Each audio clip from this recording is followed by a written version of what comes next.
Welcome back, Wanderers. First, a little announcement. I need to change the name of this podcast, and I need your help. In the show notes, you'll find a link to a survey where you can vote on your favorite new name for the show. If you enter your email address, you'll be added to a drawing to win a $50 Amazon e-gift card. So, a major theme of Tolkien's works is friendship. Where would Frodo have gotten to if not for Sam? What would have happened to Maedhros if not for Fingon? Wandering Middle-earth is better with a friend. Share this episode with someone you know, and leave a rating and review. That helps more Wanderers to find the show, and as you may know, it is dangerous to go alone. So let's invite more Wanderers to join us in Middle-earth. Now, in today's episode, I'll cover: what is the Siege of Angband? Where did Galadriel dwell and why? Spoiler, because of a boy. What is the origin of dragons? This episode is an analysis of the second half of the chapter called Of the Return of the Noldor, in a book called The Silmarillion, written by JRR Tolkien and published after his death by Ballantine Books in 1977. A link to purchase The Silmarillion is in the show notes. Welcome. In the Beginner's Guide to the Lord of the Rings podcast, we explore the foundational, epic stories from the deep past of Middle-earth. If you enjoy J.R.R. Tolkien's books, or maybe Peter Jackson's movies, or perhaps you're excited for Amazon Studios' new series, The Rings of Power, and you want to dive deeper into the rich world of Middle-earth, then listen and subscribe. Lagovanyan, fellow wanderers. Today's episode date is March 10th. On this day in Middle-earth, in the year 3019 of the Third Age, the Rohirrim have gathered and ride from Harrowdale towards Minas Tirith. Gandalf rescues Faramir outside the gates of Minas Tirith. Aragorn is quickly coming from the south with the army of the dead. Frodo and Sam pass the crossroads and see the army of orcs leaving Minas Morgul heading to Minas Tirith. This is adapted from the Today in Middle-earth History calendar on theonering.net. Here's what's been going on so far. It is the first age of Middle-earth. Fëanor has died following a battle with Morgoth's forces. The kingship of the Noldor has passed from Fëanor's son to Fëanor's brother Fingolfin. The Noldor have set up a fortified camp in the northwest corner of Beleriand. Let's start today with Thingol, who was one of the original 3 ambassadors of the elves to see the light of the trees, but didn't return to Valinor on account of his marriage with the Maya Melian, and has established the kingdom of Doriath in the central area of Beleriand. In the fortified kingdom of Doriath, Thingol was not particularly happy to see so many great elven princes return from Valinor, all seeking their own realms and power. He didn't permit any of the Noldor to enter his kingdom, except for those who were of the house of Finarfin, because their mother was kin to Thingol. As a reminder, Thingol had led the Teleri, the largest and slowest faction of the elves to Valinor. The main body of the Teleri settled in the coasts along Valinor. Their chief city was Alqualonde. Finarfin, a half-brother to Fëanor, had married Eärwen of Alqualonde and the Teleri. Thus, Thingol would welcome only Finarfin's children into Doriath, considering them kinsmen. On the journey from Valinor, Finarfin had returned to Tirion, the elven city in Valinor, after the shameful act of the kinslaying, although his children, including Galadriel, had continued the journey to Middle-earth, crossing the grinding ice in the north. One of Finarfin's sons, Angrod, was sent to be the first messenger from the Noldor to Thingol. Angrod informed Thingol of all things the Noldor had accomplished in the north, but, quote, thinking all griefs now forgiven, Angrod spoke no word concerning the kinslaying, nor of the manner of exile of the Noldor and the oath of Fëanor. Thingol listens to all this and declares that the Noldor can expand to anywhere in Beleriand except Doriath, giving them a warning on how they behave themselves, and finishes by saying, quote, into Doriath none shall come to abide, but only such as I call as guests, or who seek me in great need. This little qualifier that Thingol adds, that none will come to Doriath except at great need, is an important detail that we'll need to remember when we get to the story of Beren and Luthien, Thingol's daughter.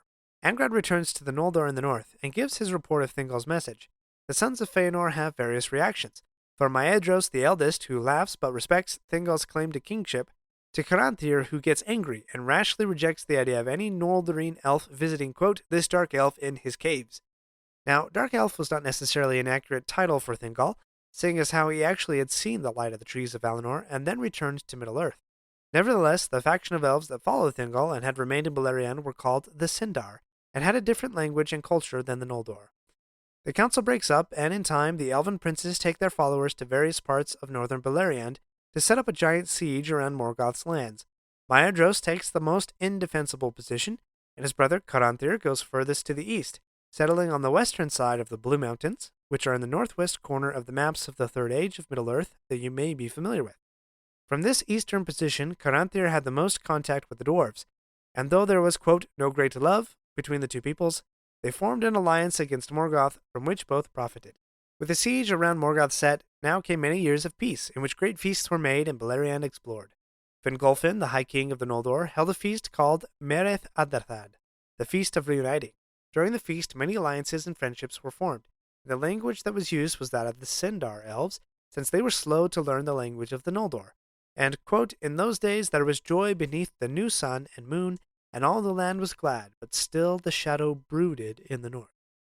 After a time, Turgon, son of Fingolfin, sought out his friend and cousin, Finrod, son of Finarfin, and brother to Galadriel.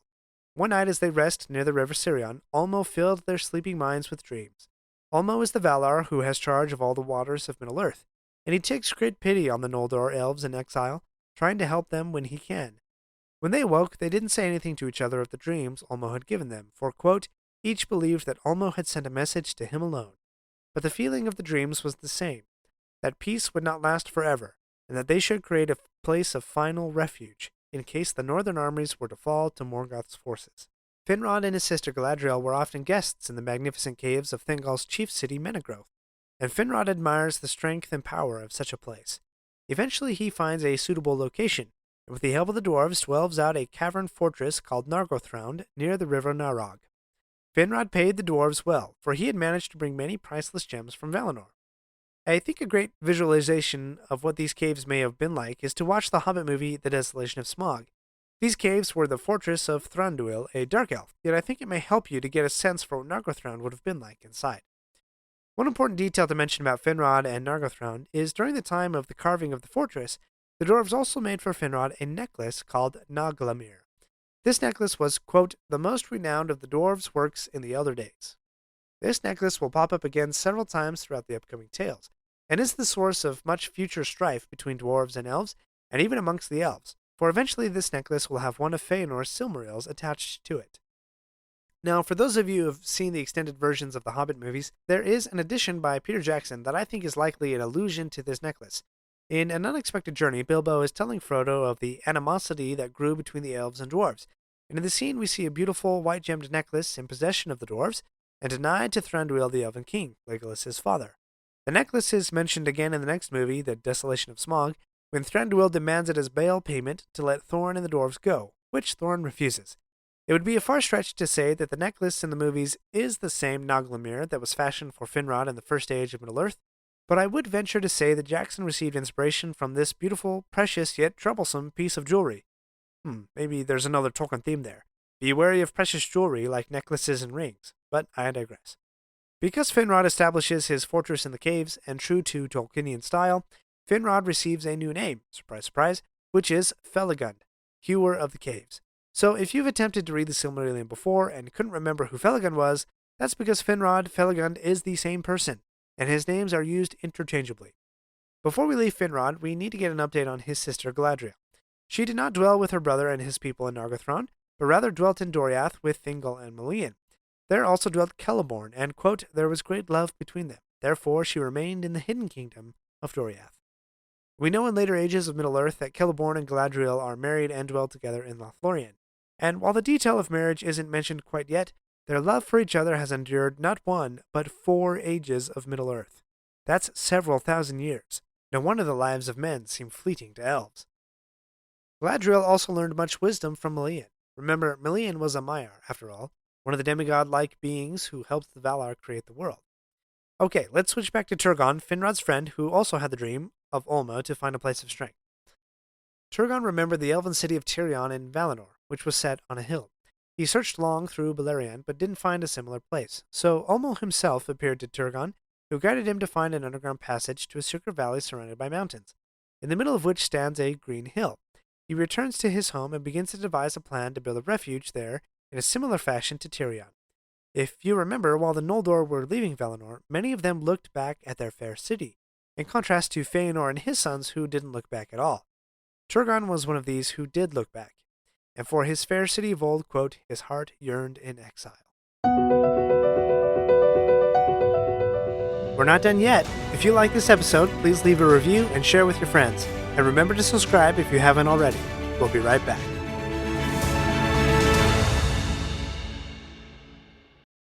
Do you ever find yourself thinking about who would win in a fight between Goku and Superman? Hi, I'm James Gavsey, and on the Who Would Win show, me and my co-host Ray ignore anything important happening in the outside world and debate fictional battles between characters from comics, movies, and video games. We got a new show every week, and almost always am I the winner. Yeah, not true, Ray. In the past, we've discussed such matches as Captain America versus Darth Vader, Solid Snake versus the Iron Giant, classic matchups like RoboCop versus Terminator, and even the Muppets versus Sesame Street. That one was crazy. So if you're a fan of geek culture and love a spirited debate, check out the Who Would Win show wherever you get your podcasts, or check us out at whowouldwinshow.com. In time, Morgoth decides to make a, quote, trial of the strength and watchfulness of his enemies. He sends forth earthquakes, fires, and orcs. But the elves are attentive and defeat the orcs and even pursue them to their master's gates. They had scored a victory, and yet they were also reminded of the dangers from the north and organized their watch over Morgoth's realm. And while the elves set a siege around Angband, Morgoth would once in a while try their strength. But the elves and Morgoth are essentially at a stalemate, so Morgoth began to devise new weapons to use against the elves, for, quote, Morgoth perceived now that the orcs unaided were no match for the Noldor. 100 more years pass, when suddenly a new evil bursts forth from Angband, Glaurung, quote, the first of the fire drakes of the north. Glaurung has been growing for some time, but was still in his youth, and so had not developed the full armor of dragons.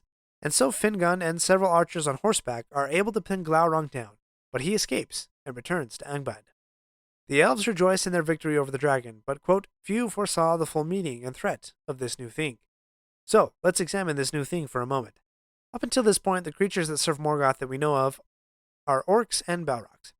Now, we don't get a lot of details on how Morgoth created the dragons. Perhaps he had got the idea from Manwë's great eagles. This dragon in particular was given the name of Glaurung, which is the Sindarin word for gold worm.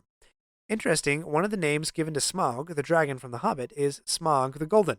Perhaps there's some connection there. As far as I can remember, Glaurung is not referenced in the books or movies, at least not specifically by name.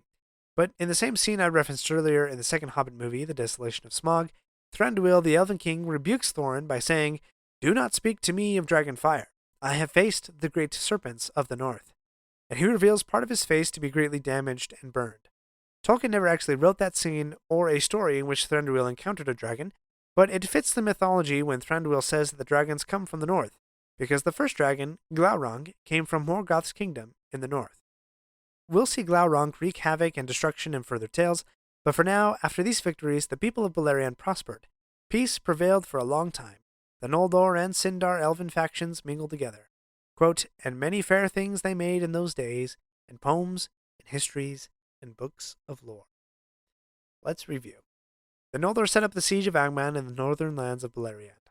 Many years of peace ensue in which the elves explored the land and expand their kingdoms. Nargothrond is founded in the caves by Galadriel's brother, but Galadriel dwells in Doriath because of her great love for Celeborn. Morgoth at times tests the strength of the elves, and we've seen the first appearance of a dragon. Please wander with me next week as we explore Beleriand, how Turgon builds the hidden city of Gondolin, and King Thingol finally learns of the kinslaying in Aqualonde.